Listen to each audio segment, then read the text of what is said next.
Hello everyone, उम्मीद करती हूँ आप सभी लोग बहुत अच्छे होंगे। आज का जो हमारा टॉपिक है वो है हमारा पोस्ट मौर्य, जिसे हम प्री गुप्ता पीरियड भी कह सकते हैं, क्योंकि इसके बाद हमारा गुप्ता पीरियड शुरू हो जाएगा। अगर हम बात करें इससे पहले के लेक्चर्स की, तो उसमें हमने सारे इंपॉर्टेंट टॉपिक्स को कवर कर चुके हैं। इनफैक्ट हमने बायोग्राफीज भी बनाई हैं जो आपके लिए बहुत इंपॉर्टेंट हो जाती हैं। अगर आपने वो सभी लेक्चर नहीं देखे हैं तो नीचे डिस्क्रिप्शन बॉक्स में आपको प्लेलिस्ट का लिंक मिल जाएगा। आप वहाँ जाके उन सभी लेक्चर्स को देख सकते हैं। ये सारे लेक्चर्स आपके लिए बहुत इंपॉर्टेंट होंगे। आप चाहे किसी भी गवर्नमेंट एग्जाम की तैयारी कर रहे हैं, ये हिस्ट्री ऐसा सब्जेक्ट है जो ना केवल आपको एग्जाम में, बल्कि जो आपके अगर स्कूल में भी जो सिलेबस होता है उसमें भी आपको बहुत हेल्प करता है। तो चलिए बिना टाइम वेस्ट किए लेक्चर को स्टार्ट करते हैं। तो सबसे पहले बात करेंगे पोस्ट मौर्य की, ठीक है, जिसे प्री गुप्ता पीरियड भी बोलते हैं। 185 BC से 319 AD का इसका हमारा टाइम पीरियड है।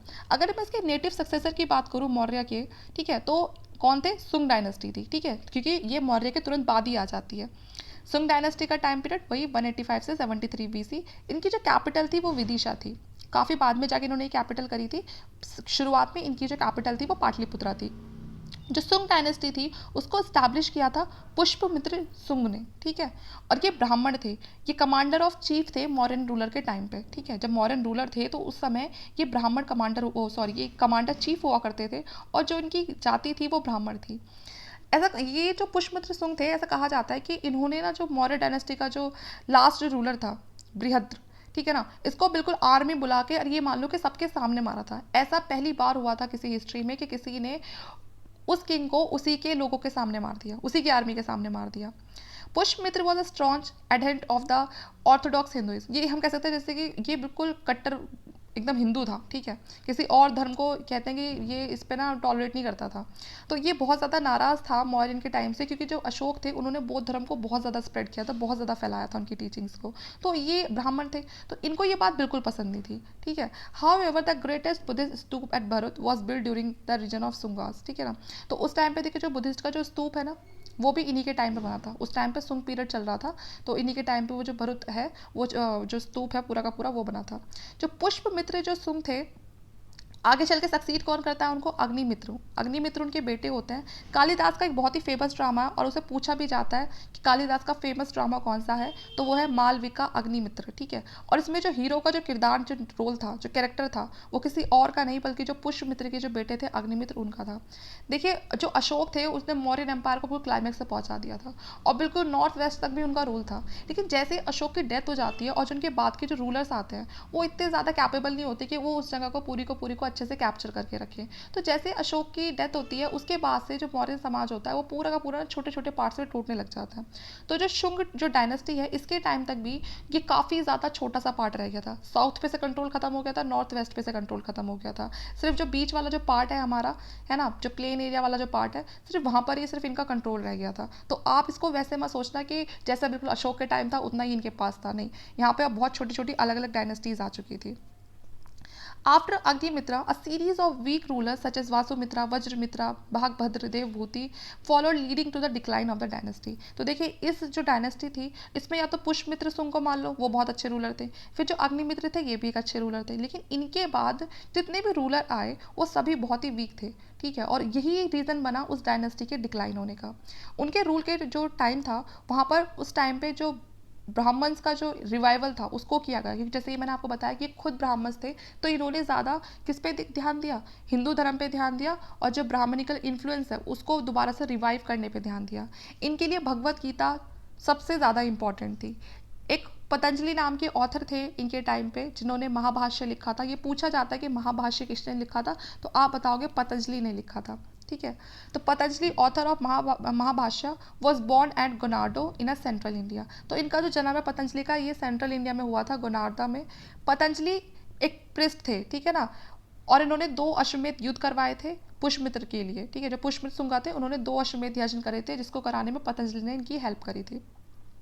अगर हम आर्ट की बात करें तो इस टाइम पे जो सुंग पीरियड में जो इंपॉर्टेंट चीज़ है वो यहाँ है उस टाइम की जो भरतहुत स्तूप है। ये इस समय की फेमस मॉन्यूमेंट है सुंग पीरियड की। Fine gateway railing which surround the Sanchi stupa build by Ashok constructed during the सुंग पीरियड, ठीक है।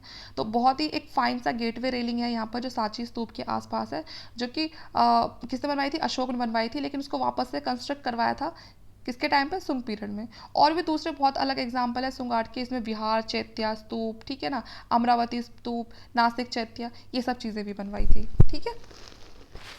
आगे देखते हैं फिर क्या हुआ था। कण्व डायनेस्टी आती है फिर, क्योंकि मैंने कहा कि ये इतने ज़्यादा पावरफुल थे ही नहीं, तो इसीलिए जल्दी जल्दी ये जो डायनेस्टीज़ है ये खत्म होती जाती है। अब कण्व डायनेस्टी में क्या हुआ था, 73 BC से 28 BC तक इनका टाइम चलता है, और उनकी कैपिटल पाटलिपुत्रा थी। इसमें देखिए 73 BC में देवभूति नाम के जो लास्ट रूलर होते हैं सुंग डायनेस्टी के, ठीक है, सुंग डायनेस्टी के लास्ट रूलर कौन होते हैं? देवभूति होते हैं, और ये काफ़ी ज़्यादा वीक होते हैं। अब जैसे सुंग डायनेस्टी ने मौर्य डायनेस्टी के जो बृहद्रथ थे, है ना, उनको हटाया था, सेम वैसे ही अब जो सुंग डायनेस्टी का जो ये लास्ट रूलर था देवभूति, ये भी वीक था, इसको कौन हटाएगा? इसके जो बाद वाली डायनेस्टी है ये कण्व डायनेस्टी, ठीक है ना। वासुदेव ये कण्व डायनेस्टी को बिलोंग करते थे, ये भी मिनिस्टर थे देवभूति के। इन्होंने भी क्या किया था, उस थ्रोन को पाने के लिए देवभूति को मार दिया था, ठीक है। ये देवभूति कौन है? लास्ट रूलर ऑफ सुंग डायनेस्टी। किसने मारा? उन्हीं के मिनिस्टर वासुदेव ने, जो आगे चल के किस डायनेस्टी की फॉर्मेशन करेंगे? कण्व डायनेस्टी की फॉर्मेशन करेंगे। तो ये जो पीरियड था कण्व रूल का, ये काफ़ी जल्दी एंड हो गया था 28 BC में, क्योंकि ये भी ज़्यादा नहीं चला था, क्योंकि इनके भी रूलर कोई बहुत ज़्यादा पावरफुल नहीं थे। अब आते हैं सतवाहना डायनेस्टी की बात आती है। ये जो डायनेस्टी थी ये इंपॉर्टेंट है। ये 60 BC से 225 AD तक चलती है। इनकी जो कैपिटल थी वो आपकी पैठान, जो महाराष्ट्र में थी, ठीक है। और जो मोस्ट इंपॉर्टेंट नेटिव सक्सेसर थे मौर्यास के, ठीक है ना, वो जगह जगह यहाँ पर ना सबने अपनी डायनेस्टी बना ली थी। कुछ डेक्कन में बस गए, कुछ नॉर्थ ईस्ट में चले गए, कुछ वो आपका जो नॉर्थ वेस्ट वाला पार्ट है वहाँ पर चले गए। मैंने आपको बताया था जैसे ही मौर्य की जो डायनेस्टी है, अशोक के बाद जैसे ही वो उनकी डेथ हुई तो छोटे छोटे पार्ट से बट गई थी। तो ये डेक्कन और सेंट्रल इंडिया वाली है, ठीक है। ये मौर्यन के नेटिव सक्सेसर थे आगे चल के, जो डेक्कन और जो सेंट्रल इंडिया वहाँ पर जाके बस गए, और किस नाम से? सतवाहना। जो सतवाहना है वो अपने आप को आंध्र के नाम से भी बताते हैं, क्योंकि इनका जो एरिया वो ज़्यादा वो ना आंध्र प्रदेश वाला ही था, और इनके बारे में आपको पुराण में भी मेंशन मिल जाएगा। जो अर्ली सतवाहना किंग थे वो आंध्रा में नहीं थे, बल्कि वो महाराष्ट्र से आए थे। पहले वो महाराष्ट्र में थे, ठीक है। उसके बाद फिर धीरे धीरे बाद में फिर वो आंध्रा में शिफ्ट हो गए, और ये सारी जो बातें वो हमें इंस्क्रिप्शन से पता चलती हैं, क्योंकि देखिए वहाँ पर से कोई देखने तो गया नहीं है, तो वहाँ के जो भी टेक्स्ट वगैरह है, जो इंस्क्रिप्शन है, उन्हीं को पढ़ के पता चलता है। अब इसे बात करते हैं सिमुख की। जो सिमुख थे वो असली में वो फाउंडर थे किसके? आपके सतवाहना डायनेस्टी के। तो अगर कोई पूछे कि सतवाहना डायनेस्टी के फाउंडर कौन थे, तो वो सिमुख, ठीक है। Satakarni first as its third ruler raised its power and prestige by the conquest। देखिए थर्ड रूलर कौन होते हैं? सतकर्णी होते हैं, और ये इंपॉर्टेंट इसलिए होते हैं क्योंकि काफ़ी ज़्यादा पावरफुल होते हैं। ना कि केवल पावरफुल होते हैं, बल्कि जो सतवाहना डायनेस्टी होती है उसकी पावर को भी काफ़ी ज़्यादा रेज करने में हेल्प करते हैं, ठीक है। एक प्रेस्टीज बना लेते हैं अपना बहुत सारी वॉर को जीत के। 17th रूलर हाला, ठीक है, ये एक बहुत बड़े ऑथर होते हैं, और ये इसका जो ऑथर होता है इसे क्या बोलते हैं, मतलब जो उनकी बुक है उसको बोलते हैं सतसाई बोलते हैं, या फिर गति सप्तसती बोलते हैं, ठीक है। एक बहुत ही फेमस इनका टेक्स्ट है ये, और ये प्राकृतिक लैंग्वेज में लिखा हुआ है। पूछ सकते हैं जो गथा सतपति जो आपका टेक्स्ट है वो किसने लिखा था, तो आप बताओगे सतवाहना डायनेस्टी के 17th रूलर हाला ने, ठीक है, प्राकृतिक लैंग्वेज में, ठीक है। गुंडिया द ऑथर ऑफ द व्रत कथा, ये भी आपकी किस में लिखी हुई है? ये आपकी प्राकृतिक लैंग्वेज में लिखी हुई है। इसके ऑथर कौन है? व्रत कथा, ठीक है। और ये भी कंटेम्प्रेरी थे किसके? हाला के, ठीक है ना, हाला के टाइम पे ये भी थे। इट वॉज गौतमी पुत्र Satakarni who revive the Satavahana power and defeat the शाक क्षत्रप नापना। देखिए फिर एक और रूलर आते हैं, और ये रूलर सबसे ज़्यादा इंपॉर्टेंट होते हैं इसके अंदर, गौतमी पुत्र सतकर्णी, ठीक है। देखिए ये जो सतवाना जो डायनेस्टी है, कहते हैं यहाँ पर ना जो वुमेन्स है उनको उनका बड़ा ऑनर किया जाता था। तो इनकी माता का नाम था गौतमी, ठीक है। तो अपनी माता के नाम पे जैसे सरनेम होता है ना, फादर्स का यूज़ करता है, लेकिन ये लोग किसका यूज़ करते थे? अपनी मदर का। तो यहाँ पर जो गौतम सतकर्णी होते हैं वो वापस से फिर से सतवाना की जो पावर होती है उसको वापस से क्या करते हैं? रिवाइव करते हैं, जैसे वो वीक पड़ती है, और डिफीट कर देते हैं शाका क्षत्रप को, जो कि इनके दुश्मन होते हैं। ये ग्रेट सतवाना रूलर थे, और कौन से नंबर के थे? ये 23rd नंबर के थे। वशिष्ठ पुत्र श्री सतकर्णी ये 24th रूलर थे, ठीक है। ये शादी करते हैं किससे? ये शादी कर लेते हैं जो शाका क्षत्रप रुद्रमन होते हैं उनकी डॉटर से ही शादी कर लेते हैं, और फिर उनको 2 बार हरा भी देते हैं, ठीक है। यजाश्री सतकर्णी ये 27th रूलर होते हैं, और ये लास्ट रूलर होते हैं, लास्ट ग्रेट रूलर हम कहेंगे, ठीक है। यज्ञ श्री सतकर्णी। तो हमने 3 रूलर के बारे में पढ़ा, गौतमी पुत्र सतकर्णी, उसके बाद फिर वशिष्ठ पुत्र सतकर्णी, और उसके बाद है ये Yajna Shri Satakarni. Pulamavi third is the 30th ruler was the last Satavana ruler. तो लास्ट रूलर कौन था? जो पुलामवी था, ठीक है ना, ये लास्ट रूलर था सतवाना डायनेस्टी का। सतवाना को अब फाइनली कौन सक्सीड करते हैं? इक्ष्वाकु जो डायनेस्टी होती है वो सक्सीड करती है। जैसे सुंग डायनेस्टी को किसने करा? कण्व ने करा। कण्व को किसने करा?